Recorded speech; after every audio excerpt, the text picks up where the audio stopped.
makin dekat yang meloncat tadi. Dan pas dilihat mukanya itu kayak hancur sebelah. Bangun mau ngebenerin motor, pocongnya ada di samping. Oke guys, assalamualaikum warahmatullahi wabarakatuh. Kembali lagi sama channel saya nih ya. Jadi hari ini kita mau ngobrol sama Kang Ian ya. Jadi Kang Ian dapat ceritanya dari temennya apa gimana ya? Ya ada teman cerita. Ada teman. Ini Bang Ian ini punya cerita ya dari temennya. Kisahnya itu katanya apa tadi? Tali pocong ya? Iya, pocong-pocong gitu lah. Iya, berhubungan dengan pocong guys. Iya. Ngeri juga ya. Oke, boleh diceritakan Kang Ian soal Jadi- pocong itu gimana tuh? Jadi gini, kemarin kan teman saya nih, WA sama saya, katanya sudah bikin podcast horor gitu kan. Iya. Terus saya bilang, iya suka sama Bang Opik gitu kan. Saya mau cerita dong katanya. Terus dia cerita di telepon. Iya. Panjang lebar. Katanya belum mau diceritain aja, gak mau kesini. Oh, nggak mau Kenapa? kesini orangnya? Jauh juga, bukan orang Jauh. sini gitu. Nah jadi katanya gini, waktu zaman, Pada zaman apa tuh? jadi beberapa tahun ke belakang lah, Iya. sekitar tahun 2009-an. Jadi ada cerita gitu kan di sebuah kampung, di kampung Iya. tempat dia ada keluarga. Ada keluarga. Dia itu tinggalnya cuma berdua. Tinggalnya cuma berdua. Ya kita sebut aja lah Mbak Mbak Rina. Nah Mbak Rina ini dia kerja di pabrik gitu kan. Dia orangnya baik ya, kayak misalkan kalau ngelewat suka nyapa gitu kan, orangnya murah senyum kayak gitu pokoknya. Nah suatu ketika kan saking sayangnya si bapak ke anaknya, si anaknya itu kerja pas malam, dia ini kecelakaan pas pulang. Siapanya tuh Barinanya? Si Barinanya kan dia kerja di pabrik no. Di pabrik kan rata-rata pulang agak malam. Iya, emang benar rata-rata malam. Dia Terus pulang malam sekitar jam 8 atau jam 9-an, saya lupa lagi. Dia pulang kecelakaan. kecelakaan. Dia nabrak angkot. Nabrak angkot. Iya. Dan angkotnya gak mau tanggung jawab, kabur. Bajingan. Saya ditabrak lagi gitu. Hmm. Nah, kebetulan di sana Barina ini meninggal. Singkat ceritanya meninggal. Iya, meninggal di tempat. Meninggal di tempat. Waktu pas kejadian ditabrak pokoknya kayak kelindes gitu. Waduh. Iya, kelindes. Pertama kan tabraknya kayak mobil, ini terus keseret jauh. Waduh, keseret. Iya, gak tahu supirnya gak pengalaman atau gimana gitu kan, dia kayak maju terus agak jauh gitu sampai mukanya ini hancur. Oh, jadi Itu kena dia. aspal itu Iya, ya, jadi kena aspal. keseret itu ya. Meninggal di tempat waktu itu. Nah, saya itu kan pulang lah. Bukan pulang, maksudnya ada kabar ke ayahnya. Kan kaget segala macem. Akhirnya ya mungkin mau gimana lagi gitu kan, ayahnya juga dihidupin gak bisa. Iya. Mau cari angkotnya juga belum ketemu gitu kan, masih diproses sama polisi. Nah singkat cerita, si Mbak Rina ini dikuburin waktu esoknya pas paginya. Oh, jadi nggak langsung dikuburin ya? Ya gak langsung dikuburin. Wah, gak langsung dikuburin, jadi dikuburinnya paginya. Nah pas dikuburin itu kan yang turun ke lubangnya itu ayahnya. Nah kebetulan ayahnya ini di bagian kepalanya. Oh, Yang megang kepalanya, oh, ya. yang megang kepalanya? Yang megang kepalanya kan, yang turun ke kuburan itu biasanya berapa orang? 3 orang ya? 3 orang. 3 orang. Nah, si ayahnya ini megang di kepalanya. Waduh. Megang di kepalanya. Dan setelah dikuburin itu baru mulai banyak teror. Pas sudah dikuburin itu, Dikuburin. terornya kenapa dikuburin, tuh? Setelah dikuburin, udah kan siangnya beres. Pas malam tuh ada kejadian. Malam abis dikuburin itu. Habis dikuburin ada Hari itu kejadian. juga cuma Hari itu malamnya. juga cuman malamnya. Jadi kan di sana itu tempatnya kayak sayur-sayuran gitu. Oh, perkebunan.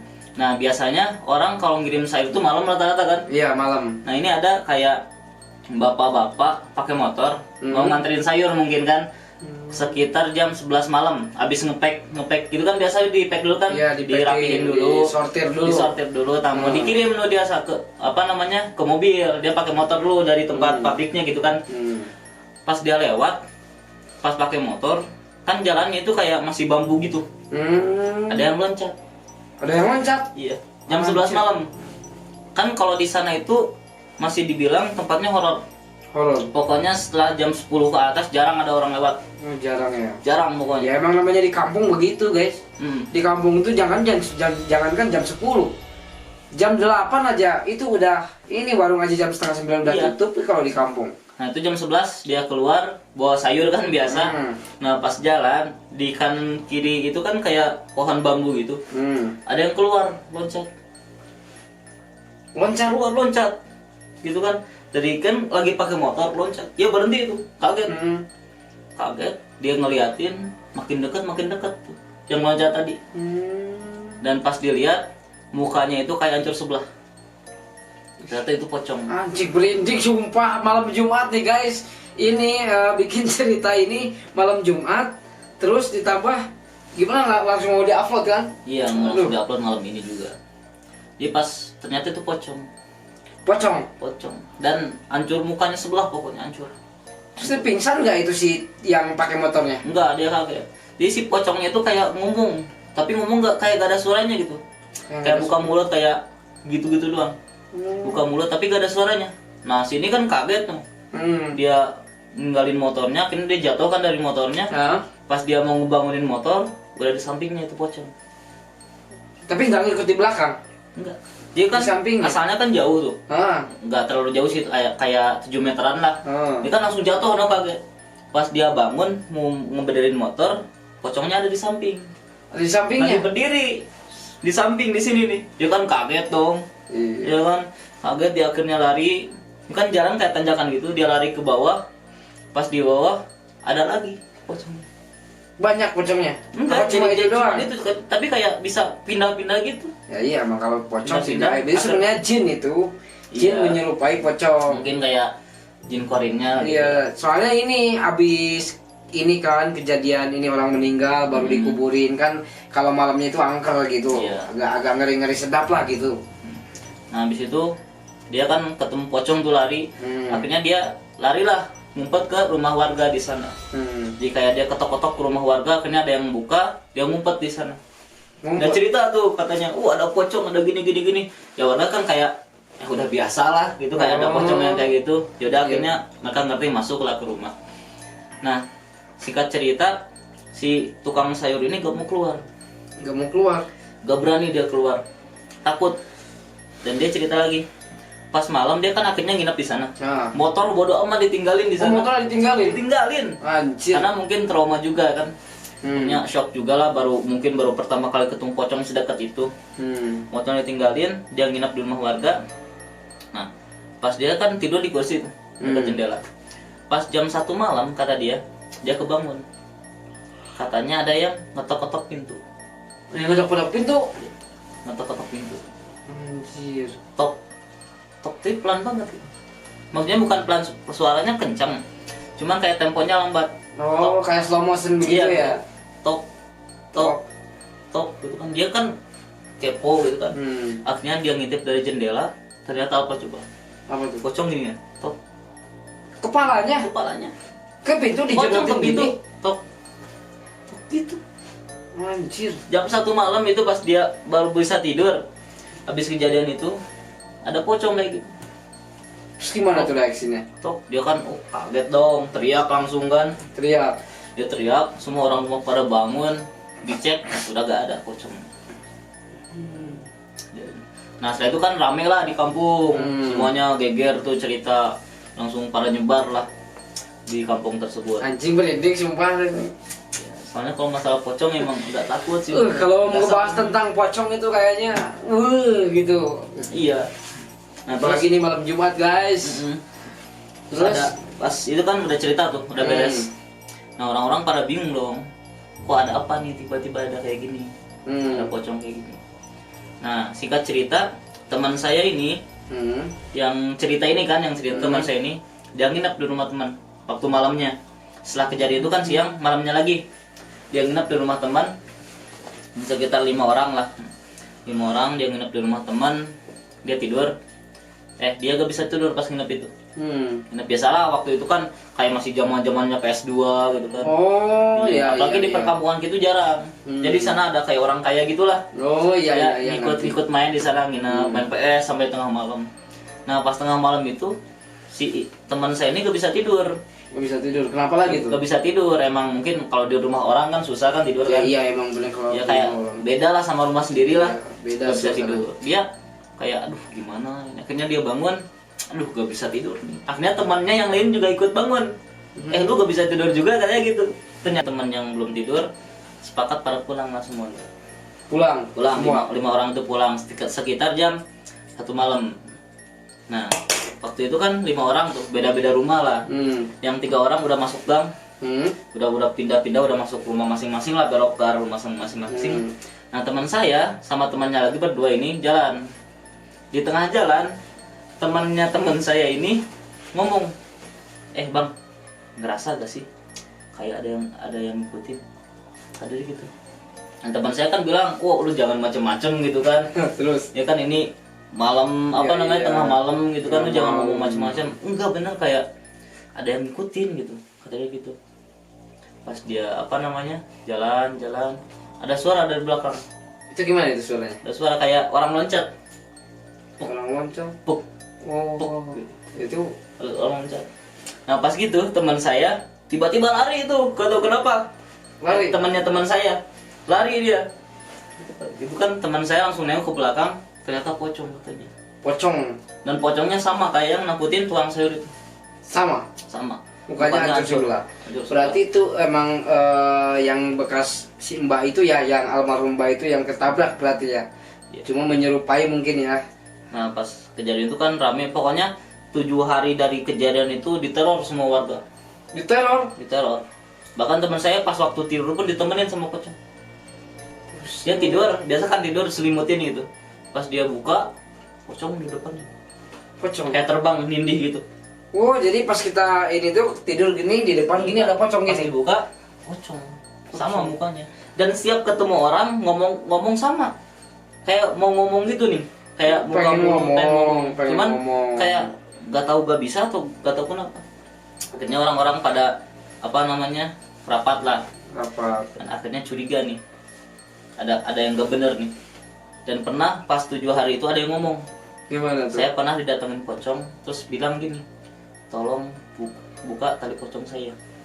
Loh, emang pas dikuburinnya nggak dibuka itu talinya? Nah itu yang jadi masalah.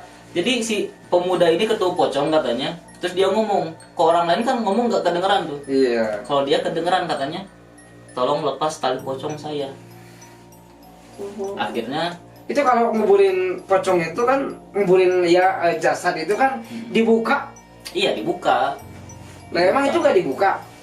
Itu makanya waktu itu kan rapat lah sama RT RW semuanya, katanya kan keganggu juga kan. Ya iyalah, aktivitas pasti masyarakat yang malam-malam suka ngirim sayur, yang malam-malam suka pulang dari mana-mana jika keganggu terus karena pocong itu. Akhirnya sepakat dan curiga sama satu orang. Siapa itu? Itu ayahnya si Rini ini. Oh, ayahnya sendiri. Ayahnya Dia si nggak Rini. ditakut-takut. Oh, ayahnya si Rini yang yang anaknya ketabrak. Oh. Ayahnya. Dia curiga sama dia. Soalnya dia setiap malam kayak suka nunggu di luar, suka diam di luar.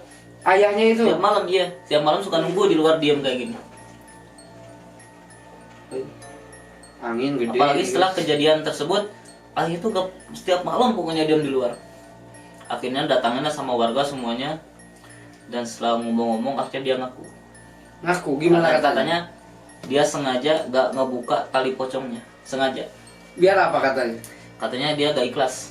Oh, dia belum ikhlas kehilangan anaknya gitu. Kehilangan anaknya.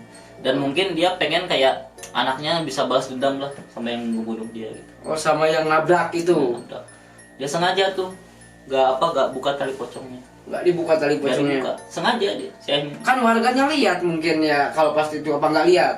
Mungkin. Karena cuaca pas nguburin juga agak hujan gitu. Agak mendung gitu. Agak mendung. Dia nguburin sengaja gak dibuka katanya. Pas ditanya alasannya kayak gitu, dia gak ikhlas anaknya meninggal. Berarti intinya ini teror tali pocong guys. Ya, jadi hati-hati kalau yang orang yang nguburin nih begini nih. Jadi pas ditanya juga, setiap nunggu tengah malam itu nunggu anaknya. Waktu malam-malam itu suka nunggu di luar, tapi gak pernah datengin. Gak pernah didatengin sama si pocong ini. Gak pernah. Tapi dia kayak nunggu banget pengen ketemu. Walaupun mungkin bentuknya udah jadi pocong gitu kan. Ya tapi pocong yang bukan manusia juga kan, maksudnya itu jin lah. Cuma itu jin menyerupai si jasad mayit ini ya. Ada yang gak sempurna mungkin pas nguburinnya. Mungkin ya itu. Emang kebanyakan tuh kalau kita bicara tentang pocong itu, waduh merinding sumpah. Iya. Nih bulu gua merinding nih. Nih merinding semua nih. Apa? Iya. Apalagi ini malam Jumat sih. Iya, malam Jumat. Apa sih ini? Angin gede ya? Iya, angin gede guys. Nah setelah itu kan setelah disusi, ngaku akhirnya dibongkar lagi makamnya tuh. Dibongkar lagi, pas dilihat benar, nggak dibuka. Nggak dibuka. Yang nggak dibuka semua apa gimana? Kepalanya doang. Kepalanya doang. Nah doang. Semua kan dibuka tuh sama orang lain tuh. Cuman sama bapaknya doang, kepalanya yang di sini sengaja gak dibuka sama dia. Akhirnya dibukain, didoain lah sama warga gitu kan, semuanya ngedoa bareng-bareng. Akhirnya agak tenang tuh malam itu. Tuh, kalau kata orang Sunda mah 4 bengket kali manyungcung. Katanya. Pokoknya di antara jin yang paling serem itu cuma pocong dan kuntilanak. Yang terfavorit sih kalau bisa kata hantu gitu itu paling kuntilanak. Iya. Yang paling banyak menyebar di mana-mana gitu kan, benar nggak? Iya. Kuntilanak guys, ya. Kuntilanak itu, waduh, nggak nampakin ketawanya udah ketahuan. Soalnya hantu Indonesia itu banyak. Iya, Tapi yang iya. paling serem cuma itu. Iya, 2 itu kuntilanak sama pocong. Itu yang, kalau ngelihat pocong itu lebih serem dari kuntilanak loh. Bener loh, sumpah nggak bohong. Bener. Iya. Apalagi yang kayak gede gitu kan, tinggi gede. Ya itu, kalau misalkan perbandingan ya. Nih kalau misalkan lu ngelihat pocong sama kuntilanak takutnya yang mana? Pocong. Kalau Pocong kan kayak diikat gitu kan. Iya, cuma itu emang bener-bener, waduh, ngeri guys. Cuman saya pernah lihat pocong lompatnya itu tinggi loh. Tinggi. Kayak puk gitu. Iya. Amit ya Allah, izin sadiak buruk penuh, Gusti Nu Agung. Jadi intinya gini guys, berarti ya intinya diteror tali pocongnya karena kesalahan si bapaknya almarhum ini nggak dibuka tali pocong atasnya ya. Emang ngaruh ya gitu ya? Nggak tahu lah saya. Namanya goib sih ya. Mungkin nggak sempurna juga kan. Ya, pengen jadi sempurna juga mungkin. meninggalnya ya mungkin dimandiinnya ngasal atau misalnya di kain kafan ini ngasal gitu ya. Oke guys, jadi ceritanya begini ya, nggak banyak cerita, cuma itu kan. Iya itu aja. Nah, oke guys, buat kalian yang punya cerita horor boleh di DM ke kita akan ceritain lagi di depan penonton semua. Dan pokoknya yang ngeliat video ini berarti kalian sukanya yang horor-horor. Terima kasih yang udah nonton, jangan lupa like, subscribe, dan komen ya guys ya. Nah, jadi kami undur pamit, numpang pamit nih ya. Assalamualaikum warahmatullahi wabarakatuh.